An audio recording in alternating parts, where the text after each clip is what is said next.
Good morning, Brew Daily Show. I'm Toby Howell. And I'm Kyle Hagee. Today, Netflix's foray into live sports broadcasting went about as shaky as Mike Tyson's jab. And the reason you haven't been getting as many robocalls. It's Monday, November 18th. Let's ride.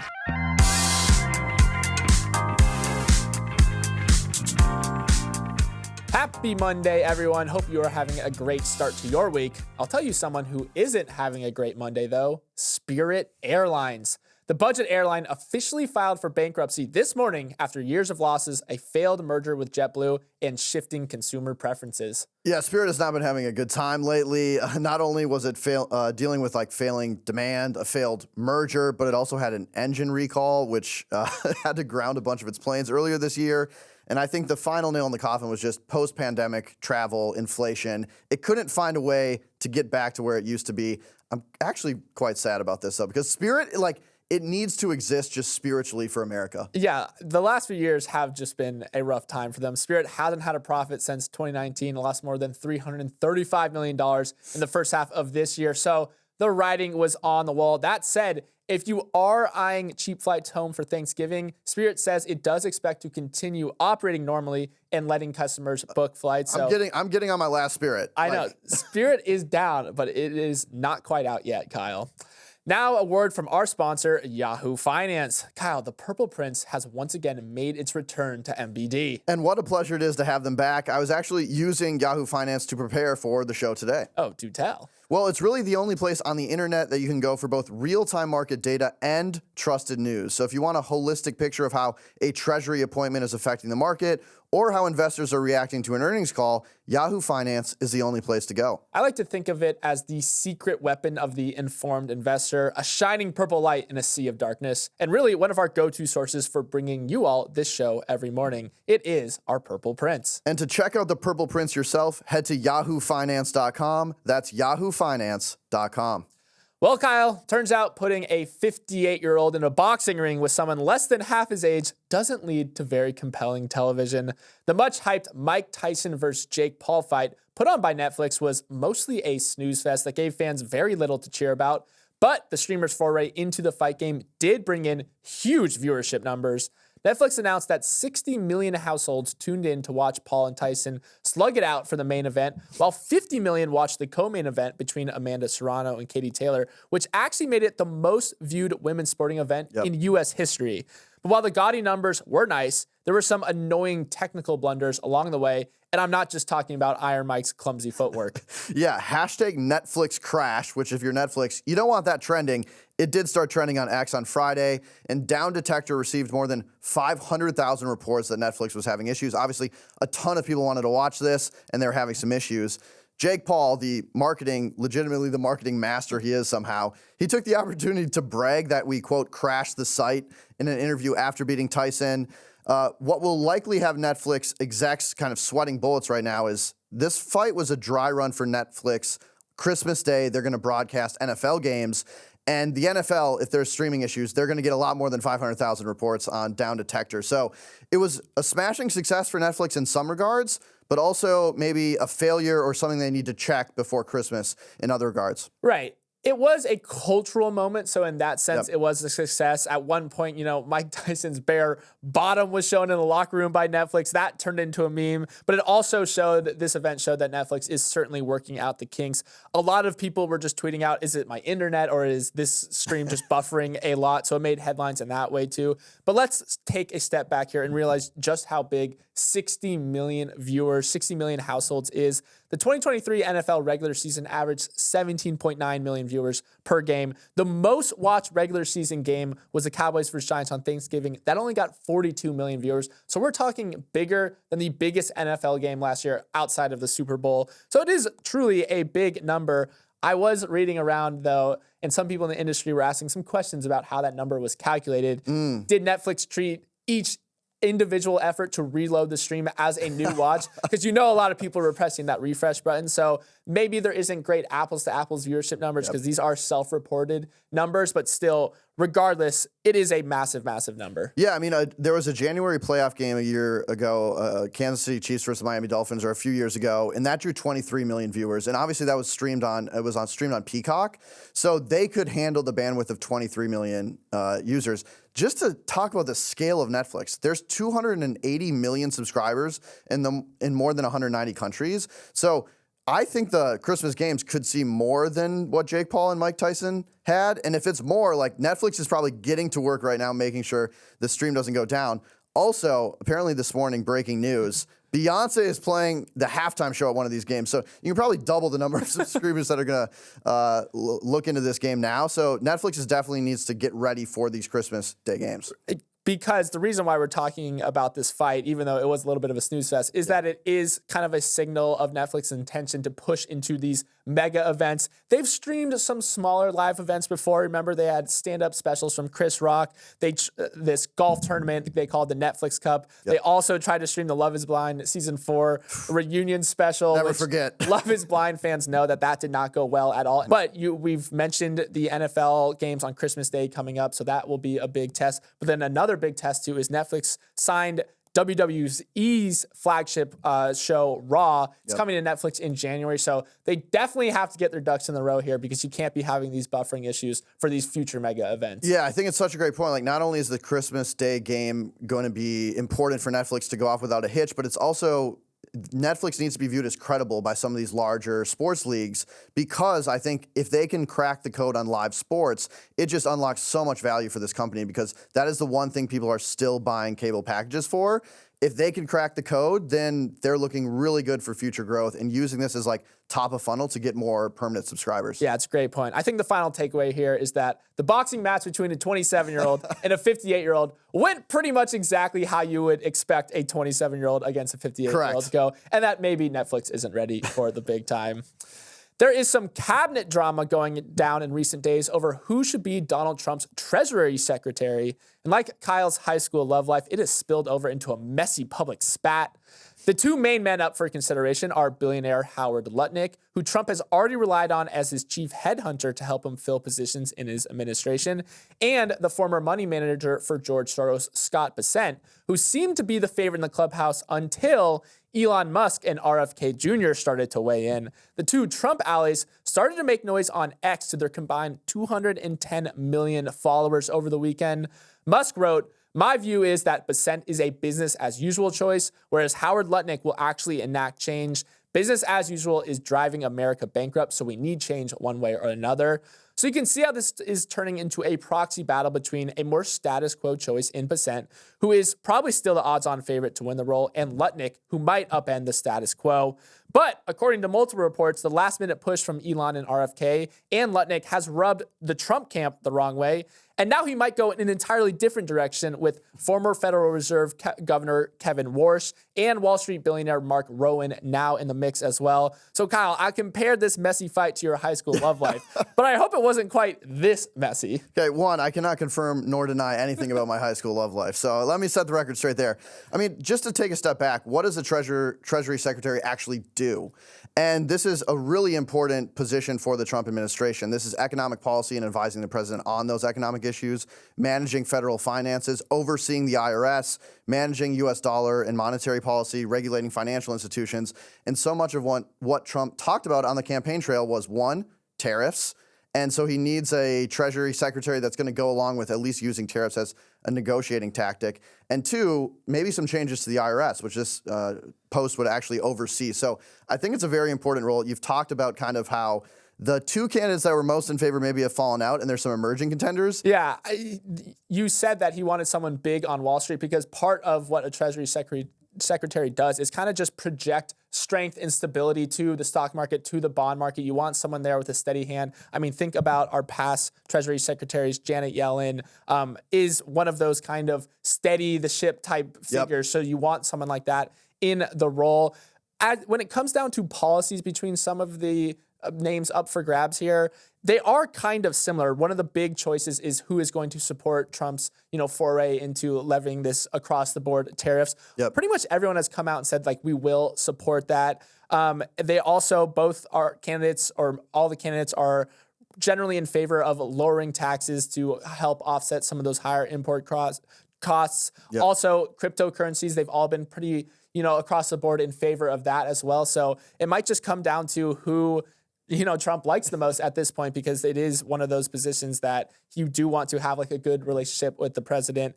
I think what has been grating, Howard Lutnick was supposed to be this person who would just help with the transition team. Yep. But he has almost done this Dick Cheney model of saying, wait a second, I'm going to head up the committee, but also you should pick me. Yeah, it's like, role. I have a really good person for the Treasury Secretary. It happens to be me. Right. No, and so that has been grating on Trump a little bit. So, and then you have, of course, the wild cards of Elon and RFK weighing in and saying, I think you should go with Lutnick. So a lot of moving pieces here, and it is just notable how much longer Trump has taken to fill this position than every other position within his cabinet, which I will just run down quickly some of the positions that have been filled. Recently, Trump chose Chris Wright, the CEO of this oil field services company, Liberty Energy, to serve as the next energy secretary. Wright is known as one of the pioneers of the American fracking revolution. And then also, you probably heard about this one last week, but Trump did name Robert F. Kennedy Jr. as his new Secretary of Health and Human Services. So outside of the Treasury Secretary, this cabinet is coming together, but clearly dragging his feet on this specific position. Yeah, but just one final note. These are just nominees. They do have to get confirmed by the Senate, and so none of these are finalized until they do that task. Warner Bros. Discovery settled their breach of contract lawsuit against the NBA, an agreement that will keep the company in business with the league for over about 10 years. Now, the backstory on this lawsuit, the NBA signed a new rights deal with ESPN, Comcast, and Amazon.com for nearly $80 billion. And then Discovery sued, saying that this violated a matching rights clause it had with its own TNT cable network. Now, the ref has blown the whistle. They've gone away from the review, and they're not going to court. The new settlement now focuses on the ability for Warner Bros. Discovery to develop new shows with the NBA, house some international rights for Northern Europe and Latin America, and then Bleacher Report and House of Highlights, two of their social media channels, will continue to have access to NBA content. The company is also going to partner with the NBA's digital operations. That'll drive about $350 million in revenue for Discovery. And then finally, which was the most important to me, Warner Bros. Discovery struck a deal with Disney to license the TNT show Inside the NBA. This is kind of a cult classic show of NBA followers. So we're still going to have Charles Barkley and Shaquille O'Neal on the big screen for the NBA season. Toby, what are your thoughts about this deal, and are you pumped that we're still going to have Sir Charles on TV? I am extremely excited for that. This was a big sticking point for TNT, which is owned by Warner Bros. Discovery. They had the NBA since 1988. It has just been a fixture on TNT. So losing the NBA was a really big deal. There was an NBA size hole. They did sue to try to claw back some of those games. Yep. What ended up happening for the most casual fan, though, is like, if we lose Inside the NBA, we are going to be extremely mad. We will riot. We will riot. It is true a little bit, because if you actually look at the NBA, despite this gigantic media deal it just signed with that trio of partners that you mentioned, viewership is actually a little bit down this year. You have this crop of stars, like the LeBron era, the Steph era, that is aging out of the league. So you kind of have these headwinds against the league right now, despite this record revenue that it is bringing in. So to keep these bankable stars like Charles Barkley, like Shaquille O'Neal, that kind of make Inside the NBA what it is a big win. So they had to do some creative maneuvering here. They had to strike a deal to license the show. They won't necessarily run it outright anymore, but to keep this, group of fan favorites, I think was big for the NBA. 100%. I think the three things to me are super interesting. One is international expansion will continue, that the rights internationally are still worth something. The second is, I think just looking at viewers of games being down doesn't tell the whole picture of the NBA. This is a sport that's really leaned into social content. And so many people, they might not watch a regular season game between like the Portland Trailblazers and the New Orleans Pelicans, but they'll definitely watch the highlight of like Brandon Ingram dunking on someone, and that will get so much play across social. And I think the third thing is this ability for Warner Bros. To develop new shows around NBA content. We just saw the Netflix show that followed 5 NBA players. I think we're going to see more of that, where it's not NBA games, but it's NBA content. And that's the real kind of breadwinner for the NBA, to develop almost a universe outside of the games that'll keep the league relevant for a long time. That is a great point. Also, one final part of this deal is that college football is coming to Warner Bros. As kind of a tit for tat licensing agreement with ESPN, with Disney. And then they'll also do a new deal for NASCAR. So they are trying to fill this NBA size hole in their broadcasting with something like college football, with something like NASCAR. So the void will be filled by something else. We will fill the void. Yeah, they will fill the void. Up next, it is Winners of the Weekend time. Welcome to Winners of the Weekend, the segment where Toby and I introduce two entities that absolutely crushed the weekend. Unlike your friend who brought that side dish at Friendsgiving that nobody ate, Toby, you won the pre-show game of pickleball, so you're up first. My winner of the weekend is Elon Musk's AI ambitions. His company, xAI, is raising $6 billion to buy 100,000 NVIDIA chips in order to build a big old data center in Memphis. That pushes xAI's valuation to $50 billion, making it the sixth most valuable startup in the world. So for those keeping track at home, Elon now has SpaceX, which was valued at approximately $250 billion after a recent tender offer, and is now the second most valuable private company in the world behind ByteDance, plus xAI, which is now the sixth most valuable company as well. The vision for the maker of Grok AI model is to take on OpenAI and Sam Altman. As part of that effort, Elon has also ramped up pressure on his rival by expanding his lawsuit against the company, adding in Microsoft and LinkedIn co-founder Reid Hoffman as defendants. That is an escalation of the original antitrust lawsuit he filed earlier this year, alleging OpenAI created an unfair monopoly in the AI space, as well as undermined its original open source promise.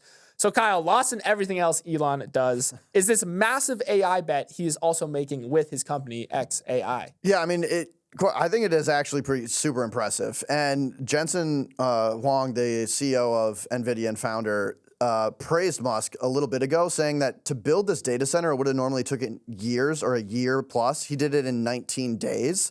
And so I think when Elon decides he is going to do something, he almost will stop at nothing to get it done. So I think that just the feat of engineering to get this data center up is really, really impressive. And obviously now it's just a money game. People need GPUs to build really large language models and other AI capabilities. So they've secured funding for that. And it's off to the races for Elon and xAI. I mean, I do just want to drill in on how big this supercomputer is. It is probably going to be the biggest supercomputer in the world. And why Elon is so confident in making this bet on just buying all these GPUs is that Elon does have a really great use case for a data center like this. Not only will it help train the models put forth by xAI, but also Tesla's full self-driving is expected to rely heavily on this new supercomputer. It's nicknamed Colossus, and it is just going to play a role in a lot of the enterprises, not just Tesla, not just X, but also SpaceX, also Neuralink. So he does have a lot of use for this. So, which is why I think investors were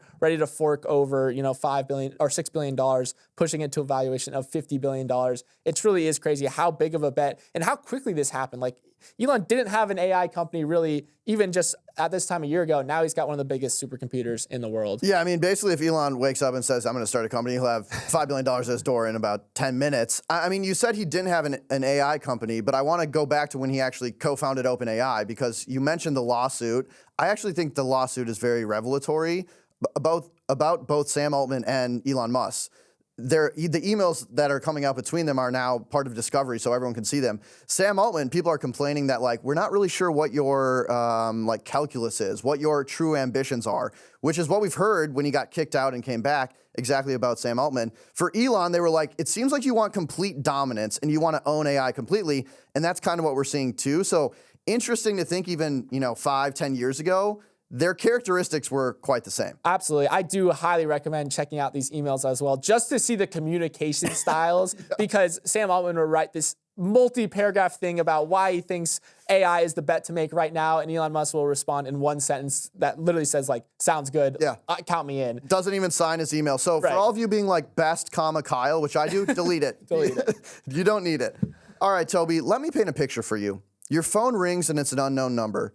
You pick it up because you're convinced it's actually your crush calling from a new number. You say hello, nothing happens. You say hello again, a pre-recorded message plays telling you that you're behind on a car payment and you need to pay immediately. You don't even own a car. You're confused. You hang up. Yes, This is a classic American experience, but thanks to the FTC, it's happening less and less each year. Now, the Federal Trade Commission reported that unwanted telemarketing calls are down more than 51% since 2021, and they've dropped in each of the past 3 years. Now, this has been a major focus for the FTC. In 2023, the agency announced Operation Stop Spam Calls, very creative name there.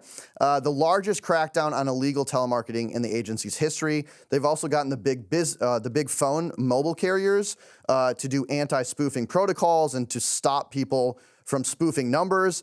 And they've also put out new regulations around AI, saying AI telemarketing is still telemarketing.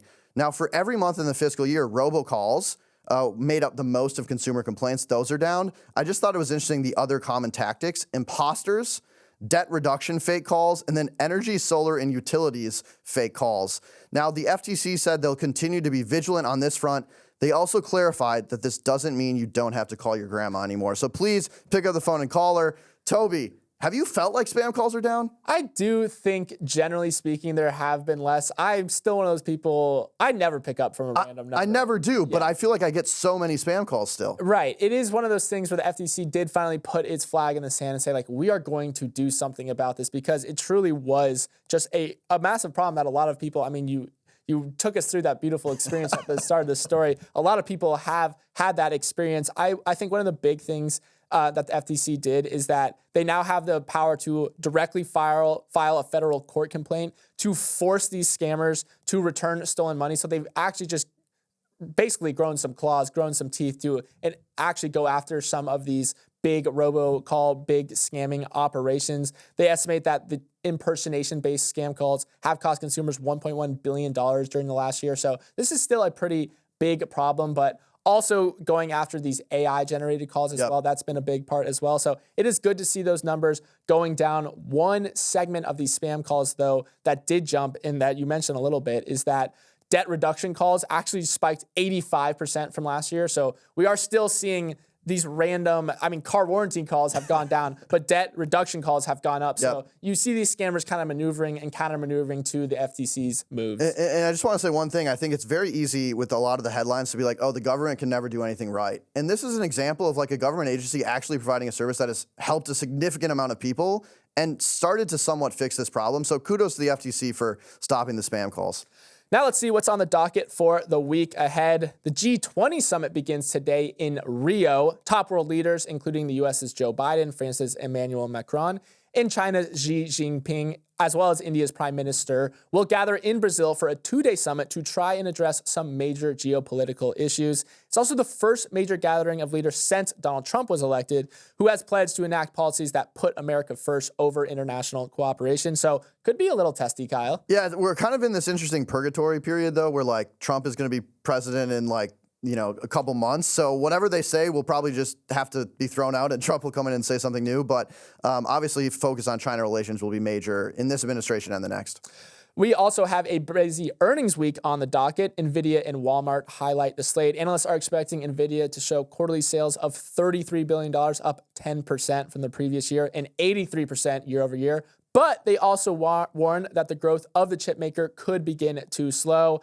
Outside of the tech world, reports coming this week from Walmart, Target, Lowe's, and other retailers will offer a peek into the health of the consumer. You know I'm Team Target, Toby. Go shout out to Minnesota. I'm hoping for a good call for Target. Moving to the box office, Wicked and Gladiator 2 are heading to theaters to duke it out. The Paul Mescal-led sequel to 2000's Gladiator has a reported budget north of $300 million and is high on both spectacle and allegedly some historical inaccuracies. Meanwhile, Ariana Grande is taking the smash Broadway hit Wicked to the big screen, and what is the first of a 2-part film adaptation. Kyle, it's not exactly Barbenheimer, but are you excited for Glicked? Toby, they got to hire you for marketing. I'm so excited for Glicked. I just saw Wicked recently on Broadway, and it was amazing, so I'm actually very excited for that movie. I have not seen Wicked on Broadway. It's so bad, so I will go to this movie. I'm most excited for Gladiator 2, though. Paul Mescal, I think, is going to be electric in that.